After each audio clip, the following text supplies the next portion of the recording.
Hello and welcome to the Outsourced Accountant's October webinar, where today we'll be talking about success insights and takeaways, particularly that came out of our most recent roadshow to clients and prospects that we went around the country doing. A big welcome firstly to our clients that are on the webinar today. I know that we've got a large number of clients on this. Also to our team members in the Philippines that are working with our clients. We've got a good number of them also attending the webinar today, so hello to you all over in the Philippines, and welcome everyone else who are keen to find out more about how to build a global accounting team. So today we're going to cover off a fair bit of information. We'll try and stick on time and make sure we're out of here within the hour. So we're going to talk about the roadshow overview. So what did we learn during the roadshow? Our roadshow contained two components. There was a prospect breakfast in the morning where we're talking to people that were interested in finding out more about a global accounting team and how to build one. And then in the afternoon, we spent 5 hours with our clients really focusing on how to really maximize and grow the teams that they do have as part of our offering. So we're going to talk about the overview that came out of that, what we learned from that. We're then going to talk about building a global accounting team and the stages that we've seen that firms go through with our experience over the last 5+ years of doing this. And at the end, we'll talk about some next steps and some live Q&As. To help you get the most out of today's webinar, please get involved and participate. There is a question box as part of the webinar. Please go into there, ask any questions that you do have throughout the webinar. You don't have to wait till the end. We'll try and answer them as we can throughout, and at the end we will also answer as many, and if we don't get to them all, which we typically don't, we will then come back to you after the webinar and with answers on them. We're also going to have 3 polls throughout the webinar today. So 2 are back to back, but we're just going to ask you some questions. So when the chat box pops up, you'll see for question 3, a chat box pop up. You just need to type in the answers to that, but the other ones will give you options and you can just click those. So without further ado, we will jump into the agenda. So what we've really learned over the last couple of years is back in 2014 when we first started the journey, when the outsourced accountant really opened up to the market, 30% of the firms in the industry were outsourcing, but typically most of those firms were using the old style of outsourcing, which is project outsourcing, sending your work to a provider offshore for them to then complete the tax return or the super fund, send it back to your firm, and you would just basically be responsible for reviewing it. At that stage, a lot of the statistics around with reports like the Good, Bad and Ugly and industry reports were that 40% of firms were looking to outsource. If you fast forward now, things have changed considerably. Outsourcing has now become common. It's more around who isn't outsourcing as opposed to are you outsourcing. What we have learned though through our journey and just by talking to firms throughout the industry when we're at roadshows and events and speaking engagements that I do, which I do a lot of them throughout the year, a lot of firms come up to me and say, look, we tried outsourcing with X provider and it just didn't work. We're finding that 50% of firms are getting it wrong, and 70% of firms that are doing it just are taking too long to get it up and running. And a lot of it comes back to preparation, a lot of it comes back to choosing the right provider and partner, and a lot of it comes back to the actual firm doing it for the right reason and really allocating the right resources to make it successful. We're seeing over the last couple of years some really high performing firms getting phenomenal results, you know, profit margins, team capability, capacity, ranges of services that they're offering their clients now. It's grown significantly. So where outsourcing works and firms are making it works phenomenal. And where firms are not putting in the investment and time required to make it work, it's just going okay, or it doesn't work. So we're going to talk around a lot of these challenges that firms have today to try and be able to fast track your journey with outsourcing if you're already doing it, for our clients and even our team members on the webinar. And for those that are looking into offshoring and why and how it can fit their firm, it's really going to help you be able to fast track your process when you do get into it. So with the roadshow overview and recap, we really got a lot of feedback around challenges that are facing accountants. Hiring and retaining good talent is obviously one of the big key ones. A lot of firms are having challenges with even finding accountants in Australia or the US or New Zealand, in all the markets we're operating. It's the same challenge in finding the right talent, but then once you've employed them, it's actually retaining and keeping them. And a lot of firms have said to us in Australia and US particularly, it's really challenging to keep someone once you get them beyond or up to a manager level. We've also seen a lot of challenges with I suppose senior staff in accounting firms not wanting to buy into firms and wanting to leave firms, because it's so much easier these days to just go and set up your own firm. The challenges where you used to have capital, you used to have requirements, now are no longer. You can now simply have a laptop and be working out of a cafe and be a virtual accountant. So we're seeing a lot more accounting firms becoming national-based firms as opposed to just regional-based firms, which is where they attracted their clients. We're also seeing, obviously, cloud technology. The changes that's happening in that is happening at such a fast pace. The majority of firms are just not maximising the technology that they're paying for. So when we went around on the Roadshow, and one of the big things we were talking about with throughout these events was, what technology do you currently have within your office that you're currently paying for? So all the add-ons to Xeros and the Miles and the QuickBooks, all the add-ons that come with it. And the majority of firms are not actually even utilising the software that they have. There could be so much more efficient, or there could be a lot more efficiency within their own firm if they just simply started to use those. So we're seeing a lot of firms are just putting things in place but not actually maximising it. And one of the benefits that that we did get from the feedback from clients is that the firms that are outsourcing and offshoring with us as part of our business are really having their offshore teams focus on these technologies to maximise the use of the technologies and the systems and processes, and they're getting a lot more out of the technology, which is taking away the human and people requirement, which is a funny thing when offshoring is really about people, but the people are making the process more efficient, utilising the technology they're already paying for, and getting a lot better results around that.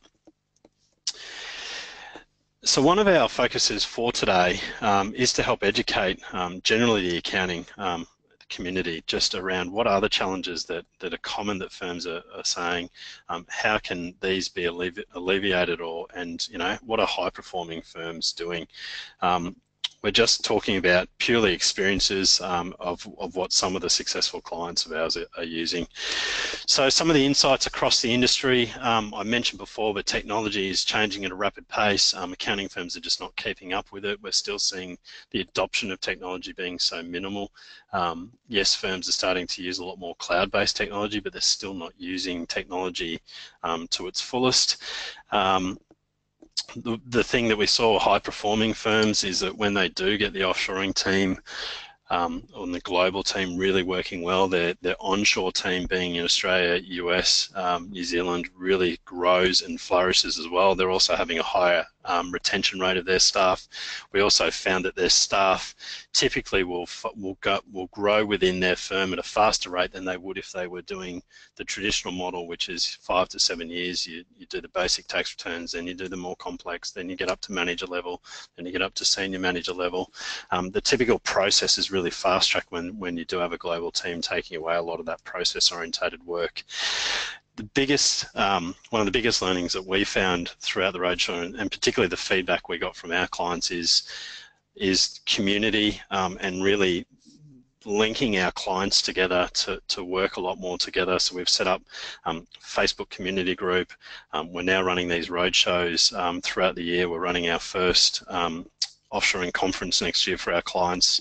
We'll be running 2 roadshows next year. So really linking, we've got over 200 clients that are doing this, some that have been doing it for over 4 years and have got some real experience, some that are just starting on the journey with us. So what we're trying to do is bring everyone together to be able to learn so that people don't have to make the same mistakes they've made in the past. And that's one of the benefits of our nation, just focusing on the accounting and finance firms, is that we have a large number of employees and clients that are just doing this, and someone's already done what you haven't done before.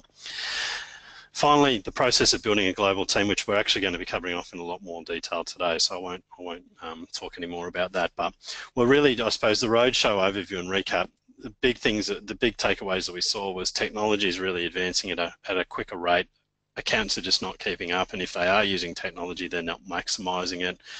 This is meaning that they need more people as opposed to technology driving a lot of the process. So these things are not going away and only going to continue to move at a quicker rate. So we're now going to talk about the process of building a global accounting team. And what is the process what is the best practice for going through this? We typically see a lot of accounting firms are really lost with this.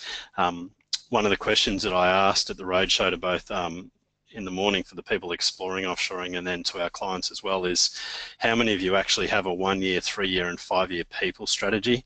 And you know, there was several hundred people that attended these roadshows, and there was probably less than a dozen that could honestly say we've actually mapped out our people strategy to be aligned to our actual financial strategy, which is the firm targets. A lot of accounting firms, you know, these roadshows were after the financial year had already started. A lot of accounting firms had actually not finalised the strategic planning for this calendar year, but we're already in the calendar year. So one of the big takeaways that I took is that a lot of firms just set targets and don't actually work out, do they have the capacity to be able to actually deal with them and to be able to achieve them. And what that does is add additional stress to your current team members and your employees, which increases your turnover rate. It you know, decreases staff satisfaction. It makes them want to go and look for another job. And there's a range of flow-on effects. So part of building a global accounting team is really having a look at, from a strategic view, the case for offshoring, and it's looking around what is your firm's strategy? What is your firm's financial strategy for the next 1, 3 and 5 years? What is its people strategy to then be able to achieve that? What are the products and services that you're going to be offering? What are the trends in the industry that you need to be adapting and changing to? So it's really around looking at your business as a whole and saying the business we have today is X, but what do we want to make it over the next 1, 3 and 5 years? It's really designing your business as opposed to having your business dictate your life. You then, once you've worked out what your business strategy is, you can then move into really evaluating the different types of outsourcing. You need to look at things like process technology, onshore, offshore, you know, the mixture of that. Who do you partner with? You know, stage 3 is preparing your firm, then it's executing by actually starting, and then once it's started, it's actually up and running, and then it's really around how do you review and improve it. And we'll go through each of these steps with the key learnings from the Roadshow, as well as there'll be a wrap-up sent to you later this week with an ebook with everything from today, along with what we learned over that Roadshow over the weeks that we were on the road, and all those learnings will be wrapped up into into an ebook, which you'll certainly get in a guide to help you with your journey. So talking around this setup, so this is really all around aligning your firm's strategy with the right actions and process and at the right time. So it's getting the right people to do the right tasks at the right time, but it's really around what is the strategy. It's streamlining your service to become more efficient. We see so many accounting firms don't have a consistent process or system to do things, so it's really around how do we help streamline that to maximize the technology you're using, maximize your staff's or your onshore team's time so that they're doing the right tasks, and then having your global team really driving a lot of that system and process orientated work in the initial stages, and then over time it will progress to be doing a lot more higher level work, which is partially being done onshore at the moment. Ultimately, all of this is for that one aim, so you can deliver more to your clients for less. And it's really around marketing and separating your business to attract more clients. If you're not growing, the old adage is you're dying. So we'll jump into our first poll for the day. So what are some of the mega trends? What is having the biggest impact on your firm right now? Is it the globalization, having staff throughout the world and even clients throughout the world? Is it technology? Is it customer expectations? Is it skills shortage? Or is it the cost of labour? So you'll see the poll jump up now if it hasn't already. We'll just quickly run this for around a minute to see what results we get from this.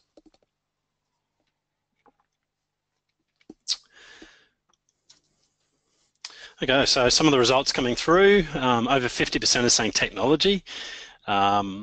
skill shortage and customer expectations are also quite high. Globalization of staff and even clients is quite low. Cost of labour is quite high as well. So just to give you another 30 odd seconds for those that haven't voted, please jump on and vote. We've had over about 70% of people vote so far.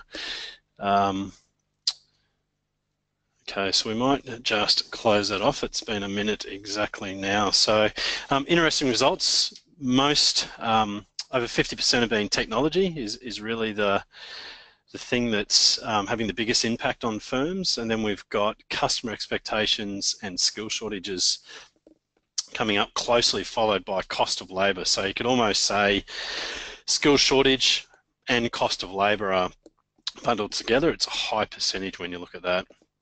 And then followed on by globalization. So we'll talk about some of those results, because it's not, those are the things that we were finding on the roadshow. Common feedback throughout that whole roadshow were exactly those issues. So we'll jump into our second poll straight away. So what are your top areas of focus right now? Is it around your strategy, so your operations, the accounting firm structure, your 1, 3 and 5 year plans? Is it your talent? So is it your people, your resources? Is it about getting additional capacity, acquiring new clients? That all falls into that talent area. Your area of focus, is it technology? Is it your pricing and packaging your offering as a product? Or is it marketing? A lot of our clients that have been doing offshoring for some years now are finding that they've actually able to now keep up with their capacity and workflow, and now they're actually needing new clients. So some interesting results coming in early. We'll run this for about a minute again. Majority of firms are saying that it's strategy and talent are the two key ones, and technology. So quite evenly balanced throughout those. Pricing and product and marketing are quite low. So for those that haven't voted yet, please jump on and vote. Let that run for about another 15 odd seconds, just to see if it changes. Doesn't seem to be changing, so we might just close that off. It's coming up to a minute anyway. So majority of people quite evenly spread strategy. Significant percentage, about 33% of people saying the strategies, the area of focus, talent and technology. So if we're looking at the three major ones, you've got strategy, your talent, and then you've got technology. Interesting, it really surprised me throughout the roadshow how many firms hadn't done their strategy, and if they had, it has simply been financial. It hasn't been, it actually hasn't been, this is what we're wanting the firm's overall strategy to be over the next 1, 3 and 5 years, really designing the firm that they want it to be in the future, and looking at the people strategy. It surprised me how many people have still yet to do the strategic planning, and we're now a month 4 into the financial year, so we're almost a third of the way in. So when we're looking at a firm strategy, obviously it's really looking at, as part of the strategic planning, what trends are happening in the accounting space, where is the accounting space going, because it is changing, and it will be rapidly changing over the next couple of years as technology advances, as clients' needs and wants become more and more. So it's really around understanding the industry that you're operating in and what's happening. It's then looking at your own firm tactics and available and strategy, and then what resources do you have to be able to actually achieve those objectives. And then it's really grouping those into short, medium and long-term goals, and really building a profitable and sustainable competitive advantage. And we're seeing a lot of firms are just not spending enough time on this area, and they're really running into things blind. We commonly see that when one of the first things we ask a new client is, okay, what staff are you wanting to put on? And they'll say, look, what does everyone else do? Or we think we should just try this. There's no real set strategy in place. It's just really well, let's just try and see how we go, which is not the best strategy. So when we're looking around building a global team, there are different options. Obviously, outsourcing doesn't necessarily have to mean going overseas. It can simply be sending an activity or a process to another provider that is not your company. That can be done offshore. It can be done locally, and it can be done building your own dedicated team offshore. And we're going to talk a lot more around this, but one of the key things that I wanted to really focus on around when we're talking around building a global accounting team is really, it's a long-term play with an immediate upside. And what I mean by that is that you will get some short-term results by building your capacity. When you look at the cost of offshore team members, you can generally employ 4 offshore for the cost of 1 in Australia. So if you were to look at putting on 4 people for the cost of equivalent of 1 in Australia, then automatically you've got an increase in capacity of 400%. Or if you're replacing someone, you've got an increase of 300%. So you're going to get some immediate upside, but it's really around a long-term strategy, working out what your people strategy is. How can your firm maximize the use of a global team over the next period of time, and what investment are you going to need to make in both time and training to really get this team up and running?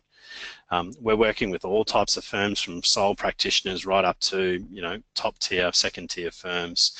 But it's really around mapping out that people strategy for the next 12 months against what your income targets are. Clients that have been doing it for some time are getting phenomenal results.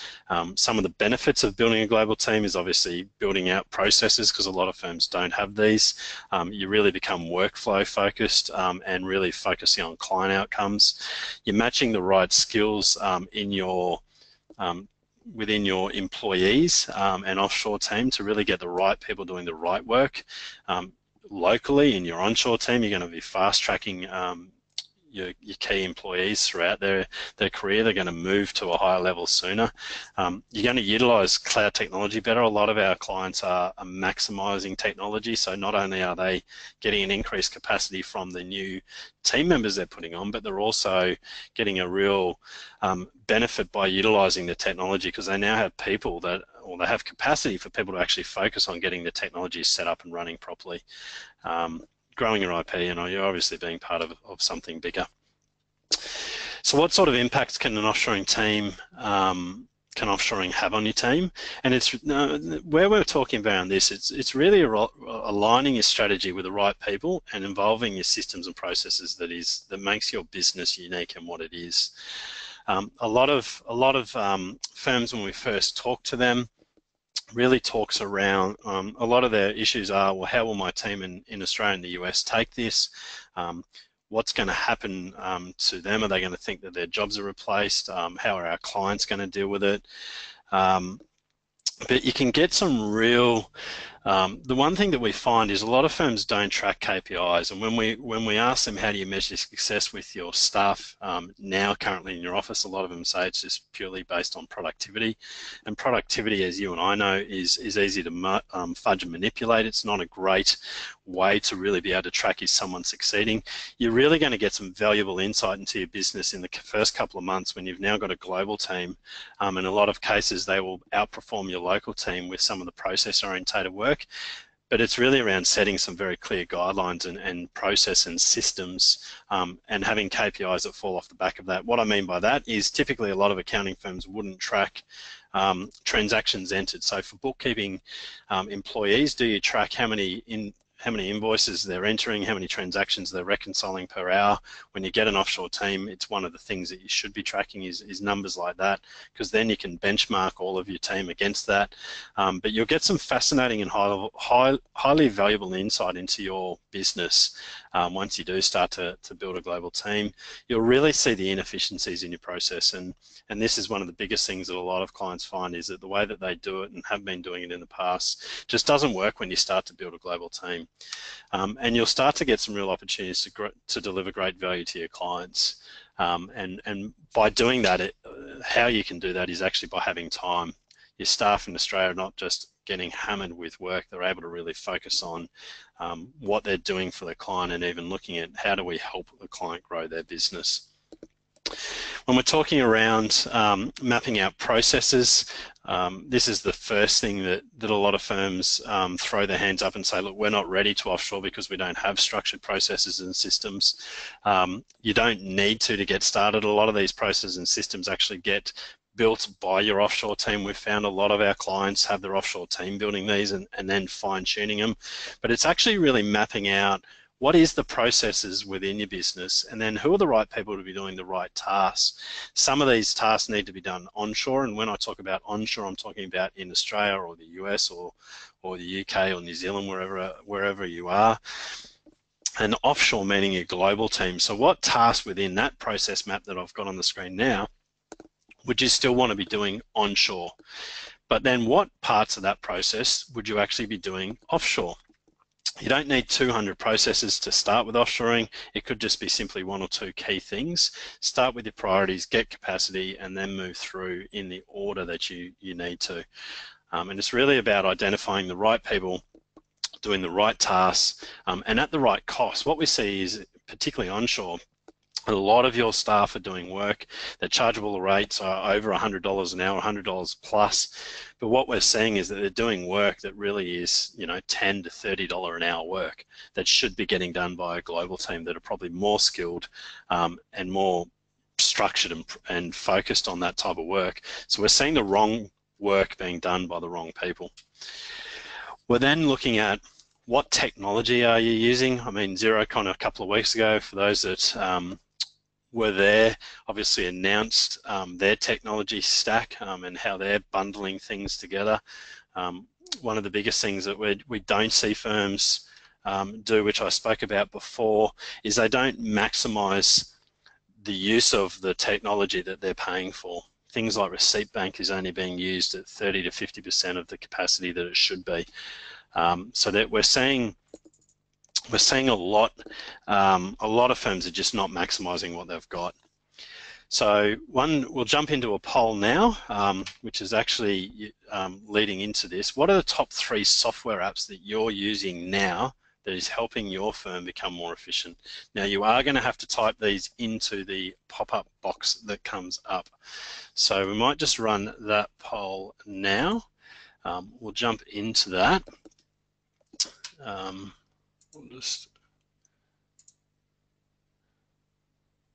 So we'll just jump into that one now. So if you can just pop it into your question box or the chat box that pops up there. What are the 3 apps that you're using now? For those that are having some challenges with that, I might just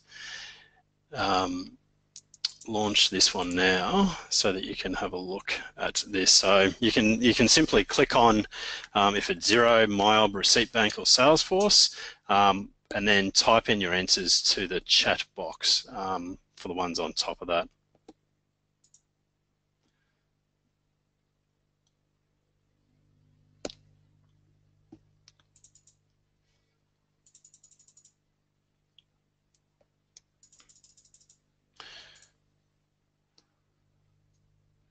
All right, I might just keep moving on for this. It's been going for a little while.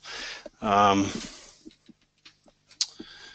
right, might just close this one off now. Interesting, and this does vary from time to time when we're running these polls, but over 70% are saying it's Xero. So the top app is Xero, MyOb, following on from that. And then in the chat box, we've also been able to see some people putting in things like Trello, Carbon, things like you know, the Fathoms and the Spotlights are also obviously helping. So some really interesting insights there. So we might just keep moving on. So getting into the second stage, which is in the evaluation stage. So once you've actually identified what your firm's strategy is, what's the people strategy, what's the technology strategy, what are the systems and processes, how do you want to design your firm, we then get into how do you then evaluate what type of model is going to work for you. Our type of model, and I'm biased with this, is one where you have a dedicated team, but it's not for all accounting firms. So there's 2 types of models. Outsourcing, which is typically task-based work or project style. It's quick and easy for one-off tasks. You can send a super fund to a provider. They'll then return it within 14 to 21 days once you give them all the information. It's a lot easier because you don't have to do any training. The systems and processes are done by the provider, but we do see a lot of issues around quality control, time zone and communication issues, but that is really a a short-term solution to get work out of your office and done. So with the other type of model, so that's outsourcing, with the other type of model, it's offshoring, which is really having a dedicated global team. So that's the model that we operate. It's where you employ a dedicated employee for a role. They work out of what is typically called a BPO. It stands for Business Process Outsourcing. We specialize in accounting and finance firms. But you would typically say, I need someone to do bookkeeping, I need someone to do corporate secretarial. It's like you were employing any role that you would within your onshore team.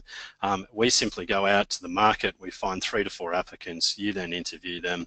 You're then responsible for managing the system and process and training, and we're responsible for everything else that wraps around it, which I'll talk more around that.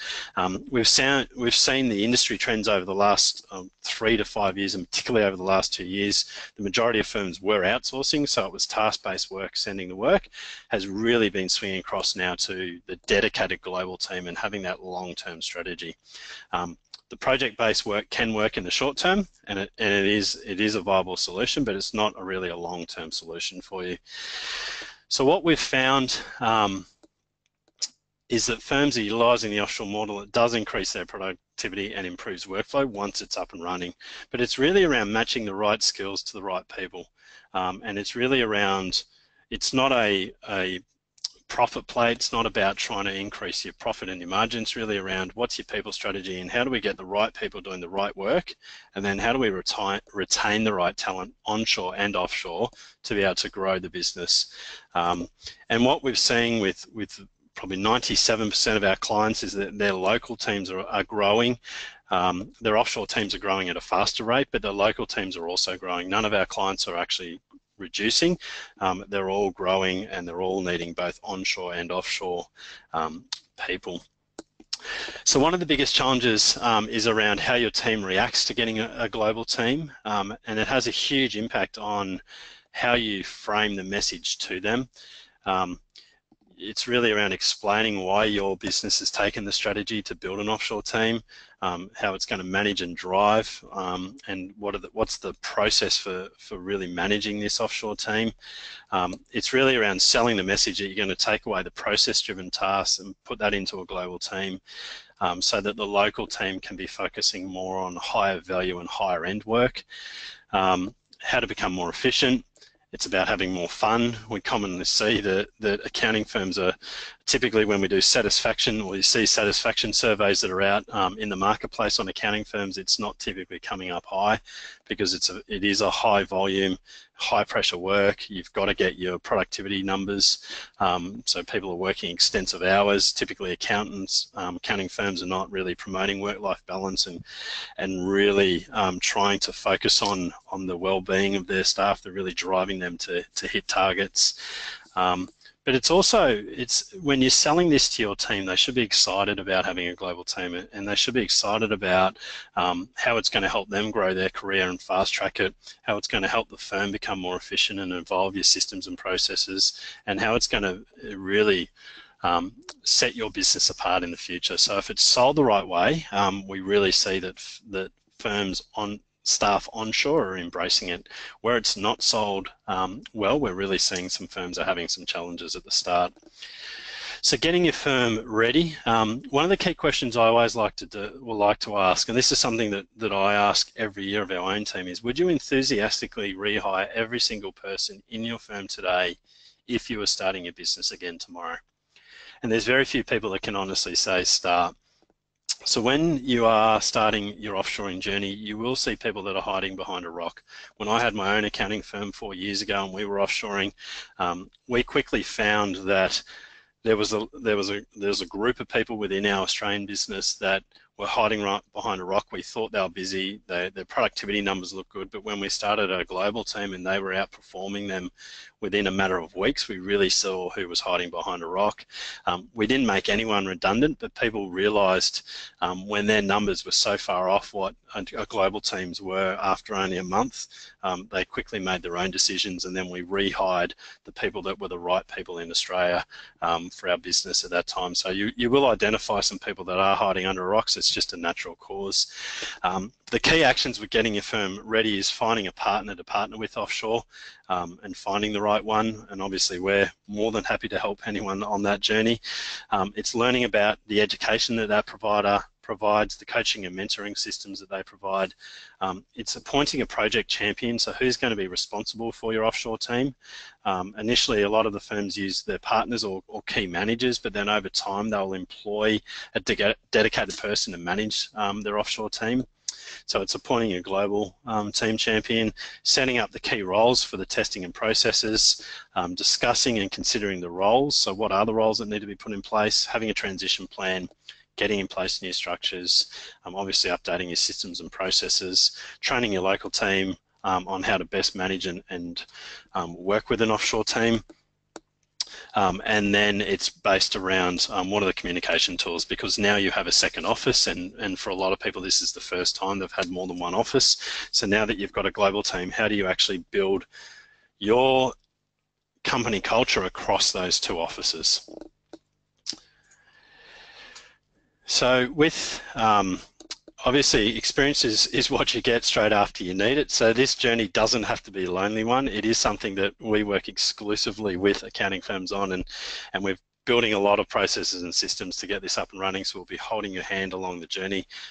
We now have dedicated roles that are responsible for the implementation, and they're based in Australia. But it's really around aligning the right people within your business with the right people within our business, but then also linking you to the community of firms that are also working with us to really maximize this journey. The partner is us, or the outsourcing provider. What we do is provide the people, the environment, and mix the two together. We have dedicated recruitment teams to find the right people for you, and then experienced training divisions to really looking at what's your first day look like, your first 3 months, 6 months, and 12 months. What you need to focus on is your firm's systems and processes, the coaching and mentoring that you will need to be doing along this journey, and then bringing your offshore team into your culture. And where firms don't treat the global team as part of their overall team, we really see that is one of the key things that stops people from succeeding. So when you're setting up a global team, the consultation part is all the parts that we do. So the talent acquisition is the recruiting, managing the people, supporting you, having obviously IT, the right IT and security systems in place, and the security is critical, training. So all of those parts we look after. So a big part of recruiting is starting broad and narrowing down. Don't go, you're not going to be having, it's not going to be the same process you follow that you would if you're recruiting someone in an onshore team. And we'll take you through this process. We've built a lot of fast start guides and training videos and that now around these. It is a hot candidate market over there, and there is a war for talent. There's a significant talent pool, but you do need to move fast. It's not something where there's only a small amount of people vying for this talent. Trainability is very high with the Filipinos. And then inviting them to obviously to see your local culture, which we'll talk a little bit more around a bit later. Lean on the consultants or the specialists that we have within the business and the accounting community to get started. Really build some processes around your IT solutions to make sure that your offshore team will be able to work. We see, again, a lot of accounting firms' IT systems are just a shambles. So when you're adding in a global team that are then dialing into cloud-based applications and even local terminal servers, that's a key area that we need to work with a lot of our clients because it's not set up right. Recording your process is quite easy. You can build some training videos. There's a lot of free appware or software now where your staff in Australia can be doing a process and all you need to do is press record and it records the whole process, and now you've got a training video. Typically getting started where it works best is where you're starting with 2 to 3 team members, you're getting some capacity, you're building a real core company culture because you've got 2 to 3 people where they're a lone soldier by themselves. I mean, just having a dabble. We typically don't see firms are really invested to making it work when they're taking that process. And having a senior team member to act as a quality control / trainer, and that's really their role within the first 3 to 6 months. And again, we see a lot of firms getting the wrong people doing the training. They might be technically the best within your onshore operation or onshore office, but their communication skills are really poor, and they're not the best person to be training. So when you're looking at who's going to be training the teams offshore, that's one of the biggest decisions that we see, where the firms get the right people. It really fast tracks it. And in some cases, our clients are actually using their global team to do client-facing work. So we then move into, from executing the strategy, we're moving into then getting and managing it. And how you start is so critical. And one of the things that we've really seen work the best is where you actually come over to the Philippines to train your local team within the first few weeks, and or you bring your team from the Philippines out to your local, whether it be in Australia or US, actually bringing them into your office and having them work there for 2 to 3 months. This year we've already had, to give you an idea of our business, there's 615 staff. As of today, we've got 140 people in recruiting and waiting to start. So from that base of just over 600, which has grown from 400 at the start of the year, we've had over 80 of our staff actually travel to Australia this year already. We've had over 70 client visits to the Philippines this year already. So we commonly have 4 to 5 client groups there every week training their staff. So if you're really wanting to make this work, you really need to humanize it. You need to understand the culture and the people that you're a part of your global team now. And the easiest way to do that is to have them come and be part of your team in Australia, because they understand your culture, your team, get to know them. But it is hard when you are building a bigger team, so a lot of our teams will do it the other way as well, where they're also traveling to the Philippines on a set schedule and structure throughout the year of 3 to 4 times a year. For our larger teams, they have someone there every month. But we really have seen where firms invest the time to either go there or bring the team here, is that we're getting 4 to 5 times better results because of that in the first 6 to 12 months. So managing, it's really around the 3 key areas: people, process, and performance. The people part is really mapping out your people strategy for the next 12, 24, 36 months. Really career mapping for them, where their role is going to be both locally for your local staff, and your offshore team is saying, this is where our firm strategy is, this is where you are now, this is where we want to get you to over the next 12, 24, 36 months. And to do that, these are the things that you're going to need to do. So where people are focusing on this, it's really giving their global team members particularly a real insight into what's happening with the business and where do they see their careers going. Over 80% of our staff are millennials, so obviously millennials need to be managed differently, and a big part of what's important to them is, where is my future going in the future? How is this going to benefit me as well as you? So really mapping out your people strategy and then career mapping and skill development over a couple of year period is one of the key things. The biggest thing that I took away is that when people are offshoring, a lot of them just don't talk to their team members, which really surprised me, that you have a second office but yet you don't have a very clear communication rhythm. And it could be, you know, your daily huddles, your weekly meetings, your one-on-ones, structured meetings, having monthly reviews, quarterly planning and yearly planning. A lot of firms just don't do any of that because people are just busy. But having a really clear structured communication plan, the firms that are making it succeed are really focusing a lot on that initially, just to get that set up. And it's really simple. It's something that we can work through. We have training videos. It's part of our Fast Start guide that we can help you with just getting a meeting rhythm structure in place. It's also looking at reward and recognition, particularly with your global team, because your global team are going to be will be rewarded and more thankful in different ways to what your onshore team would be. So it's really having a structured schedule, reviews and feedback, having quarterly themes and objectives with rewards at the end of it. You know, on their birthdays, simple things, birthday cakes, you know, certificates if they're doing well, face-to-face visits, and just having a real strategy around it. So one of the things that we found on the Roadshow, particularly with our clients that have been doing this for some time, is they hadn't actually thought about how do they build their own culture. How do they reward and recognize their overseas team, given that most of them are millennials? So it's really around how do you build your culture, but adding that human touch. And where firms are really making it work is that they've humanized it and they've made it as part of their business. It's just another office. So face-to-face visits and local experiences, regular events. A lot of our clients are attending, obviously, our roadshows. We're big supporters of a foundation in the Philippines called the Tuloy Foundation. So we have an annual event in the Philippines, which is part of our Christmas week, where we have our Christmas party, and a lot of our clients attend that. And one of the days that we do is a peer learning day.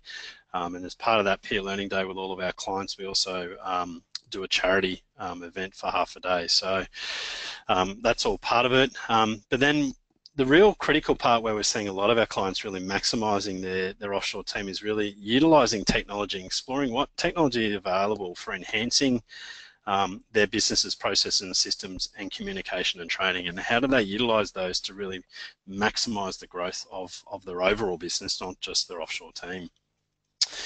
We're starting to, and I know there was a question on this earlier, around what sort of KPIs can employees be reviewed on, and we'll talk more around that. But a lot of clients just don't have structured KPIs for systems and processes, and it really surprises me that the biggest gauge of whether an accountant is successful or performing in their role is really around capacity and billables. It's not broken down to the next level, which is what is the actual, how do you quantify what they're doing? So if it's bookkeeping, how many transactions per hour, per month, per year? What capacity do they bill at? How many hours are they doing? It's really around looking at all those things.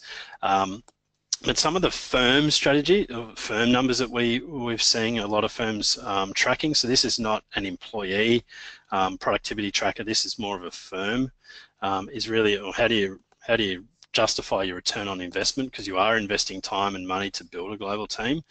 And it's really around setting a profit margin increase that you want to see, determining a baseline across key metrics, and then reviewing these monthly, quarterly and annually. And some of these we'll talk about.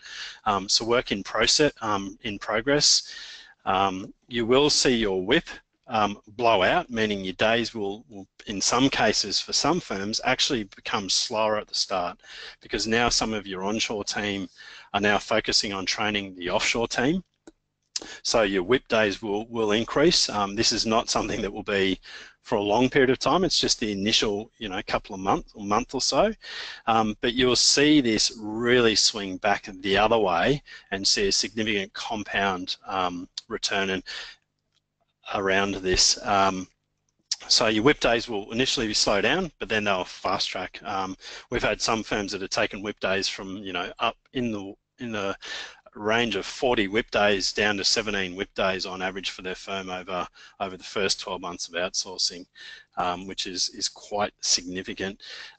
Looking at your average hourly rate, a lot of firms don't track this, but this is one of the key numbers that we really see skyrocket once you get a global team up and running.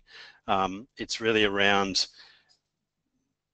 pushing your profit and productivity dial together and giving you a higher average hourly rate and utilization number.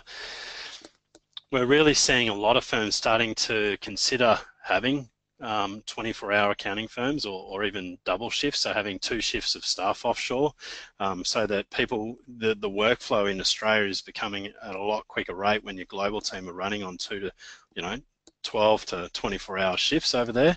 And the profit margin advantages of having a cloud-based business with a global team driving a lot of this, when your onshore team are just really focused on clients. We're seeing a lot of firms really starting to focus on bookkeeping and exploring the benefits of having control of clients' books, so that when you go to do your compliance work, a lot of it is already to the standard and level that you want it to be. We're seeing a lot of our clients moving into this bookkeeping space. One of our good clients I was chatting to before, I just got back from holidays, but before I went on holidays, we're talking about his firm, and they're doing about $2 million worth of revenue, sole partner firm. They've got 6 staff locally and 3 offshore, I think it is. And I said to him, do you do bookkeeping? He said, no, Nick, we've never wanted to do it. And I said to him, how many clients do you have? And he said, 300 clients. It's giving us our 2 million revenue. It's, it's a good business. I said, well, what happens if you had those 300 clients and you're doing the bookkeeping work for them? Because bookkeeping revenue is typically double what it is for your compliance. And what we worked out quite quickly is that if he got a third of his clients actually utilizing this new division that he set up, that he would actually double his revenue. So there's real merit in this. And then it's really around with supercharging the efficiency. It's really leveraging the partner that you partner with. So in this case, the outsourced accountant, leaning on them to really, how do you maximize what you're doing with your offshore team? What is the best practices that are others that are doing that you may not be doing to really fast track building your own global team, because the firms that are doing it are getting a higher margin rate, higher satisfaction and retention of staff onshore, and overall just growing their businesses. So that is the end of a lot of the information. I know that I've covered off a lot today. I have gone slightly over time. We are running into Q&A time now, so if anyone has any specific questions, please pop them in now while I do talk about a few other things.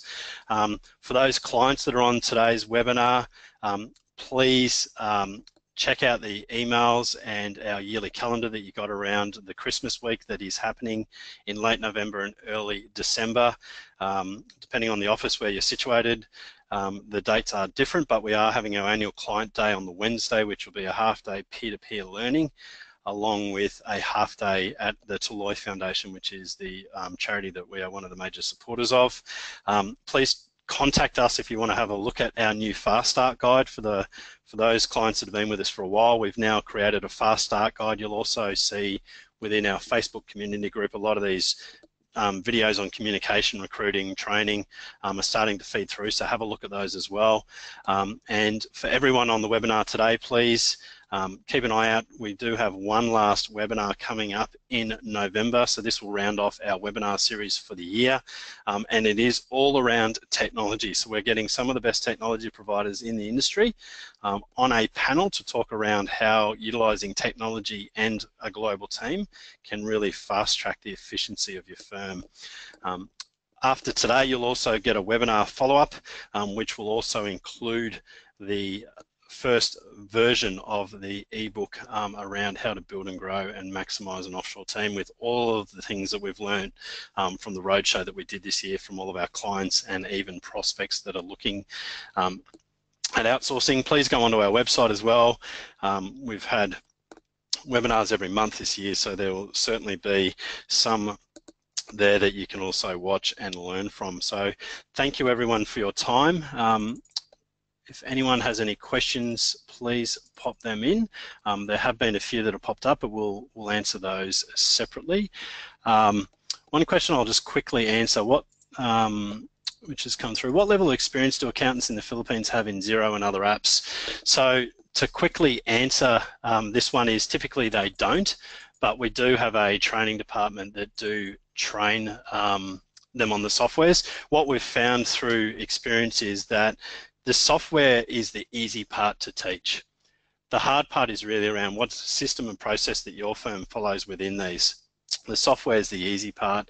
Our training department is able to put in place the training for those, but it really comes back to within the firm is how are you utilizing the technology, using all of it, are you using part of it, and then how do we help you to actually leverage the technology to utilize it a lot more. So we can certainly talk a lot more around that offline if you want to. So thank you everyone for your time today. I will stay online for a little bit more if any questions do come through, but if you want to find out more, please contact one of our local industry experts based in Australia, Cameron and Shane, and send us an email, give us a call. We're here to help answer any questions you have. Thank you to everyone for your time today. We hope that you learned something and you can take it away and apply it to make your business a better business and more client focused. So thank you again for attending the October webinar. We look forward to chatting to you again soon. Bye for now.